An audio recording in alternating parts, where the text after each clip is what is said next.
Well, if you thought you could watch this show without bothering to watch Fire Walk with Me, you are now officially wrong. Hi, this is TJR. I didn't comment on last week's episode because I didn't really feel there was too much I needed to say. But after watching episode 14, holy WTF. What can I say? Gordon Cole picks up the phone and talks to both Lucy and Sheriff Truman. And even though this isn't the same Sheriff Truman, there is suddenly this sense of relief, this sense of payoff. Finally, what's been happening with the FBI, what's been going on with Twin Peaks, finally it's all connecting in the way that Twin Peaks fans want to see it connect. We've been wanting finally for the elements going on with the FBI to connect with the elements going on in Twin Peaks. In an ideal fan universe, we would have had that in episode 1. But I think the buildup is certainly going to be worth the wait. We did get quite a payoff with this in this episode, but trust me, there's more payoff to come, just as there were many payoffs in this episode. In fact, this episode was loaded with payoffs.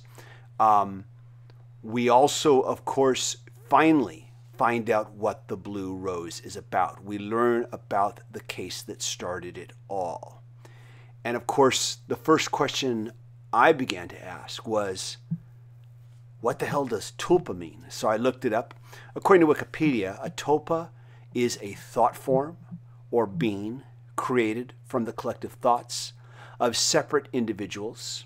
The concept of tulpas is theoretical in nature and originates from Tibetan mythology, where tulpas are described as extra bodies that were created from one person's mind in order to travel to spiritual realms. This seems to fit in rather well with everything else that's happened so far. And what other payoffs do we get? Well, perhaps the most amazing payoff is that we find out that Diane and Jane E. are related, proving that Twin Peaks has not lost sight of its late 80s primetime soap opera roots that were part of its inspiration. We also find out why James's buddy Freddie was wearing a green rubber glove inside the roadhouse early on in the beginning of this season. And holy crap, who would have realized or thought that Twin Peaks has its own superhero? Freddie is a superhero. He has an origin story. He's given a special purpose. He's given a superpower when he wears this glove that unfortunately he can never take off, but he has a superpower. And he's been told by the fireman to go to Twin Peaks where he will meet his destiny. If that isn't a superhero trope, I don't know what is. And James is not at all fazed when Freddie tells him his origin story, but then how could he be? He has been watching him perform feats of superhuman strength. And to top it all off, we get a reference to my favorite Beatles song of all time during this scene. And fittingly enough, the reference to that Beatles song has to do with dreams. And of course, the title of this episode is Who is the Dreamer? By the way, I couldn't help but laugh looking at the expressions of Albert and Tammy when Gordon Cole tells them, I had another Monica Bellucci dream last night. Apparently, Monica Bellucci dreams are a regular thing for Gordon Cole.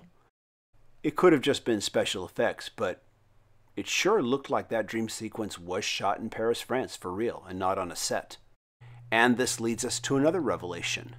Since the beginning of this season, Karel Struiken, and hopefully I've said his name right. If I haven't, please forgive me. But throughout this season, in the credits, he has always been credited as a series of question marks. He's not been referred to as the Giant, as he was originally called in the original series run. But now, in this episode, he is credited as the Fireman. This makes me wonder, is he the same character that we saw in the original series? Is he still the Giant? I always assumed that he was the same character, and that maybe just him being called the Giant was just something that Agent Cooper referred to him as in the original series. But now I'm kind of starting to wonder, with all these doppelgangers going around, if maybe this is a different character. Who knows? We'll have to wait and see. Chad, the corrupt Twin Peaks police officer, is finally caught and arrested. Hooray. And Sheriff Truman, Hawk, Andy, and Bobby finally make their way to Jackrabbit Palace. Andy, I'll have to admit, was the last person I expected to see suddenly enter the other realm. And surprisingly, Andy is not at all shaken by his experience upon his return. He is extremely confident with the knowledge that the fireman has given him. And I'm sure we're going to find out a lot more about what he's learned in the upcoming episodes. So this leads to a question. The character who is referred to as a drunk by Chad inside the Twin Peaks jail is very, very badly injured. He's bleeding profusely. And I kept thinking, why isn't he being put in a hospital, someone who's this badly injured? This made no sense to me until later, when we were back at the Roadhouse and we eavesdrop on the conversation from Tina talking about the last time she saw Billy.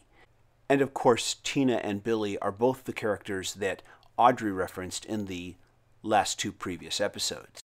And of course, as she's talking about her last encounter with Billy and how he came running into the house and he was just had blood pouring out of his mouth, I thought, wait a minute.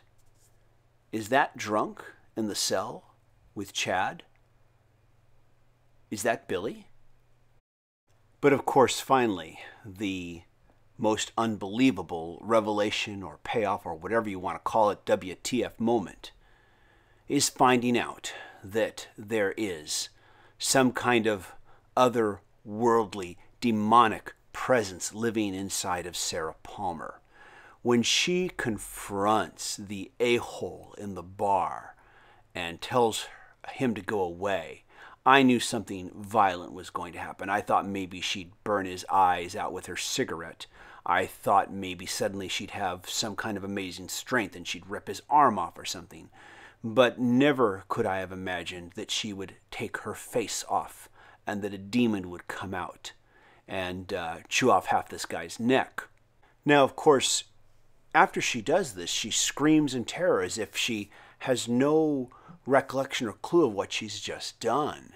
But when the bar manager confronts her on this and wonders if she had anything to do with it, at first she's just, terrified, and it seems like she doesn't have any memory of it. But then suddenly, her whole disposition changes, and she looks at him and says, "It's quite a mystery, isn't it?" It's as if she's defying him and saying, "Prove it."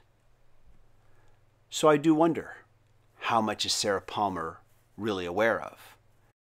A couple of episodes back, there was that scene of Sarah Palmer where we first see her living in her home, drinking and smoking to excess, and she's watching video of animals eating other animals. And it's a very disturbing sequence. And now, of course, it's even more disturbing. I have to admit, I am not normally this off the cuff after watching a piece of cinema, which is what I feel this series is. I feel it is a piece of cinema, an 18-hour-long piece of cinema. Normally, I take a little bit more time to prepare my thoughts, but I just couldn't help myself. I had to comment. So I just want to know what you all think. Where do you think this is all going? And we've only got 4 more hours yet to go. And when the hell is Agent Cooper going to wake up? Whew. This episode was quite a ride. Let me know what your thoughts are. Looking forward to the next episode. Bye.